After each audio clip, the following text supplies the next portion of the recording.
ഈ video series തീരാനായിട്ട് ഇനി 2 ദിവസം കൂടിയേ ബാക്കിയുള്ളൂ. അപ്പോൾ പലരും ചോദിക്കുന്നു പഴയ വീഡിയോ പാറ്റേൺ ആയിരുന്നു കുറച്ചുകൂടെ ബെറ്റർ ആയിട്ടുള്ളതെന്ന്. ശരിക്കും പറഞ്ഞാൽ ഇതൊരു 7 ദിവസത്തെ ഒരു വീഡിയോ സീരീസ് ആയിട്ടാണ് ഇത് ചെയ്യുന്നത്. അപ്പോൾ അതുകൊണ്ടാണ് ഇത് ഞാൻ കഴിഞ്ഞ ദിവസത്തെ വീഡിയോ നിങ്ങൾ കണ്ടിട്ടില്ലെങ്കിൽ കാണണം, ഡിസ്ക്രിപ്ഷനിൽ പ്ലേലിസ്റ്റ് ആയിട്ട് കൊടുത്തേക്കാം എന്നൊക്കെ പറയുന്നത്. എൻ്റെ പേര് Sajim Sulaiman. Welcome back to my channel. അപ്പോൾ ഈ ചാനൽ കൊണ്ട് ഞാൻ ഉദ്ദേശിക്കുന്നത് നിങ്ങൾക്ക് പുതിയൊരു ശീലം ഡെവലപ്പ് ചെയ്യാനും നിങ്ങളുടെ ലക്ഷ്യങ്ങളെ നേടിയെടുക്കാനും ഇമോഷണലി നിങ്ങൾക്ക് എന്തെങ്കിലും ബുദ്ധിമുട്ടുകളുണ്ടെങ്കിൽ അത് ഹീൽ ചെയ്തെടുക്കാനുമാണ് ഞാൻ ഈ ചാനൽ കൊണ്ട് ഉദ്ദേശിക്കുന്നത്. അപ്പോൾ ഇതുപോലുള്ള കണ്ടന്റുകൾ നിങ്ങൾക്ക് ഇഷ്ടമാണെന്നുണ്ടെങ്കിൽ തീർച്ചയായിട്ടും ചാനൽ സബ്സ്ക്രൈബ് ചെയ്യുക. പിന്നെ ഇന്നത്തെ വീഡിയോ കണ്ടിട്ട് വീഡിയോയുടെ അഭിപ്രായം താഴെ കമൻറ്റ് ചെയ്യാനും വീഡിയോ ലൈക്ക് ചെയ്യാനും മറന്നു പോകരുത്. അപ്പോൾ നമുക്ക് വീഡിയോയിലേക്ക് പോകാം. അപ്പോൾ ഇന്ന് 5ാമത്തെ ദിവസമാണ്. 5ാമത്തെ ദിവസം നമ്മൾ നോക്കാനായിട്ട് പോകുന്നത് എങ്ങനെ മറ്റുള്ള വ്യക്തികൾ നമ്മുടെ എനർജിയെ ഇൻഫ്ലുവൻസ് ചെയ്യുന്നു എന്നുള്ളതാണ്. കാരണം നമ്മളിപ്പോൾ പുതിയൊരു ഗോള് സെറ്റ് ചെയ്ത് അതിലേക്ക് പോകാനുള്ളൊരു ശ്രമത്തിലാണ് ഈ ഒരു എനർജി റീസെറ്റ് ചലഞ്ച് ഇവിടെ ചെയ്യുന്നതിൻ്റെ പ്രസക്തി. അപ്പോൾ ഈ 7 ദിവസത്തെ ചലഞ്ച് എന്ന് പറയുന്നത് 6 ദിവസം നമ്മുടെ എനർജി ലീക്കേജുകളെ നമ്മൾ ഐഡൻറ്റിഫൈ ചെയ്യും.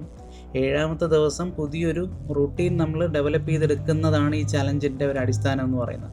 അപ്പോൾ പലർക്കും മനസ്സിലായിട്ടില്ല ഇതുവരെയും എന്താണ് ഇങ്ങനെ 7 ദിവസത്തെ ചലഞ്ച് എന്നുള്ള രീതിയിൽ. ഇത് ശരിക്കും 7 ദിവസമാണോ ചെയ്യേണ്ടതെന്ന് ചോദിച്ചു കഴിഞ്ഞാലല്ല, പലർക്കും ഇത് പല രീതിയിലാണ്. അപ്പം മെയിനായിട്ടുള്ള ഒരു 5-6 കാര്യങ്ങളാണ് ഞാൻ ഈ വീഡിയോ സീരീസിനകത്ത് പറയുന്നത്. അപ്പോൾ 7ാമത്തെ ദിവസം നിങ്ങൾക്കിതിനെ കുറച്ചുകൂടെ ക്ലാരിറ്റിയിലുള്ളൊരു വീഡിയോ ആണ് ചെയ്യാനായിട്ട് പോകുന്നത്. അപ്പോൾ ഇന്നത്തെ ദിവസം നമ്മൾ നോക്കാനായിട്ട് പോകുന്നത് എങ്ങനെ വ്യക്തികൾ നമ്മളെ ഇൻഫ്ലുവൻസ് ചെയ്യുന്നു. അത് ഡയറക്റ്റ്ലി ഇൻഫ്ലുവൻസ് ചെയ്യുന്നതായിരിക്കാം, ഇൻഡയറക്റ്റ്ലി ഇൻഫ്ലുവൻസ് ചെയ്യുന്നതായിരിക്കാം. അതിനായിട്ട് മെയിനായിട്ട് നമ്മൾ നോക്കുന്നത് മറ്റുള്ളവർ എന്ത് വിചാരിക്കും എന്ന് പറയുന്ന ചിന്ത നമ്മൾ ഫസ്റ്റ് എടുത്ത് മാറ്റണം. അത് മാറ്റി കഴിയുമ്പോൾ തന്നെ ഇൻഡയറക്റ്റ് ആയിട്ടുള്ള കാര്യങ്ങൾ നമ്മളിൽ നിന്ന് പോകും. ഇൻഡയറക്റ്റ് ആയിട്ട് ഞാൻ ഉദ്ദേശിക്കുന്നതെന്ന് പറഞ്ഞാൽ നമ്മളൊരു കാര്യം പുതുതായിട്ട് ചെയ്യാനായിട്ട് വരുന്നു. ഇപ്പം ഞാൻ ഓൾറെഡി പറഞ്ഞു, നമ്മളിതിനകത്തൊരു ഗോളുള്ളൊരു വ്യക്തിക്കായിരിക്കും ഇത് കുറച്ചുകൂടെ കൂടുതലും റിലേറ്റ് ചെയ്യുന്നത്. ഈ ഗോളെന്ന് പറയുമ്പോൾ വലിയൊരു സംഭവമായിട്ടൊന്നും നിങ്ങൾ കാണണ്ട. നിങ്ങളുടെ ജീവിതത്തിൽ എന്തെങ്കിലും മാറ്റം നിങ്ങൾ വരുത്താനായിട്ട് ആഗ്രഹിക്കുന്നുണ്ടെങ്കിൽ തീർച്ചയായിട്ടും അതൊരു ഗോളായിട്ട് നിങ്ങൾക്ക് കരുതാൻ പറ്റും. അപ്പോൾ ഇങ്ങനെ ഗോൾ ഇല്ലാത്ത ഒരാളിന് പ്രത്യേകിച്ച് ഈ ഒരു വീഡിയോ സീരീസ് കൊണ്ട് ഉപയോഗം ഉണ്ടെന്ന് എനിക്ക് തോന്നുന്നില്ല. കാരണം ഇന്നലെ എങ്ങനെയോ ജീവിച്ചു, ഇന്നും അതേപോലെ അങ്ങ് ജീവിച്ച് പോകണം എന്നുള്ള രീതിയിലുള്ള ഒരാളിനാണെങ്കിൽ തീർച്ചയായിട്ടും ഈ ഒരു വീഡിയോ വലിയ എഫക്റ്റീവായിട്ടുണ്ടാവില്ല. പലരും സ്കിപ്പ് ചെയ്ത് പോകാറാണ് പതിവ്. പിന്നെ നിങ്ങൾക്ക് ചുറ്റിലുമുള്ള ആൾക്കാരെ, നിങ്ങൾ ഏറ്റവും കൂടുതലും നിങ്ങളെ ഇൻഫ്ലുവൻസ് ചെയ്യുന്ന ആൾക്കാരുടെ ഒരു ലിസ്റ്റ് നിങ്ങൾ തയ്യാറാക്കുക. എന്നിട്ട് ആ വ്യക്തികൾ നിങ്ങളെ എത്രത്തോളം നിങ്ങളുടെ പുതിയ ഗോളുമായിട്ട് അലൈൻഡ് ആണെന്നുള്ളത് നോക്കുക.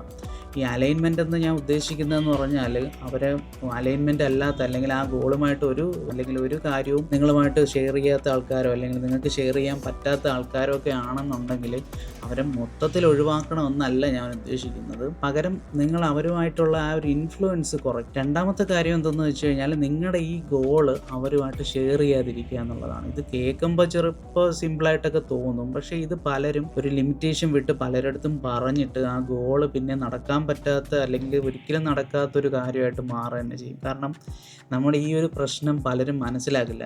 വ്യക്തികളുടെ ഇൻഫ്ലുവൻസ് എന്ന് പറയുന്നത് വളരെ വലുതാണ്. ഒരുപക്ഷെ ഒരു 6 മാസമോ 1 വർഷമോ ഒക്കെ നമ്മൾ നല്ല രീതിയിൽ വർക്കൗട്ട് ചെയ്തൊരു ഗോളിലേക്ക് എത്താനായിട്ട് പോകുമ്പോൾ, അല്ലെങ്കിൽ ഒരു ഗോളിൻ്റെ ഒരു സ്റ്റാർട്ടിങ് പൊസിഷനിലേക്ക് എത്തുമ്പോൾ, അല്ലെങ്കിൽ കുറേ നാൾ തീരുമാനം എടുത്തിട്ട് ഓക്കെ ഞാൻ ഇതിലേക്ക് എന്തായാലും ചെയ്യും, അല്ലെങ്കിൽ ഈ ഒരു കാര്യം എന്തായാലും ചെയ്യും എന്നും പറഞ്ഞ് പലരും വരുന്ന ആൾക്കാർ 1-2 വാക്കുകളിൽ പെട്ടെന്നങ്ങ് ആ ഒരു കാര്യം സ്റ്റോപ്പ് ചെയ്യുന്നതായിട്ട് കാണാൻ പറ്റും. ഇത് ആ വ്യക്തികളിലുള്ള ഇൻഫ്ലുവൻസ് അവർ കുറയ്ക്കാത്തത് കൊണ്ടാണ്.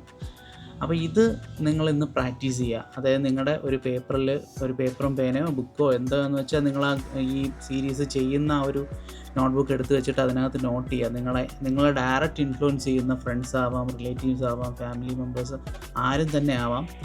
അപ്പോൾ ആ ഒരു ലിസ്റ്റ് ഉണ്ടാക്കുക. ആ ലിസ്റ്റിൽ നിങ്ങളുടെ പുതിയ ഗോളോ അല്ലെങ്കിൽ നിലവിൽ നിങ്ങൾ ചെയ്തുകൊണ്ടിരിക്കുന്ന കാര്യത്തിന് സപ്പോർട്ടീവായിട്ട് നിൽക്കുന്ന ആരാണ്, അല്ല എന്നുള്ള ആൾക്കാരെ കുറച്ചായിട്ട് നിങ്ങൾ ആ ഒരു ഗോളിൽ നിന്ന് മാറ്റുക എന്നുള്ളതാണ്. നിങ്ങൾ ആ ഗോളിൻ്റെ രീതിയിൽ എന്തെങ്കിലും കാര്യങ്ങൾ പറയുന്നത് അവരുടെ അടുത്ത് ഷെയർ ചെയ്യാതിരിക്കുക. അല്ലാതെ ഇപ്പോൾ ഇത് കേട്ടിട്ട് നിങ്ങൾ ആ വ്യക്തിയായിട്ട് പിന്നെ സംസാരിക്കാതിരിക്കുക, അല്ലെങ്കിൽ കാണാതിരിക്കുക, മിണ്ടാതിരിക്കുക, ഇങ്ങനെയുള്ള രീതിയല്ല ഞാൻ ഉദ്ദേശിക്കുന്നത്.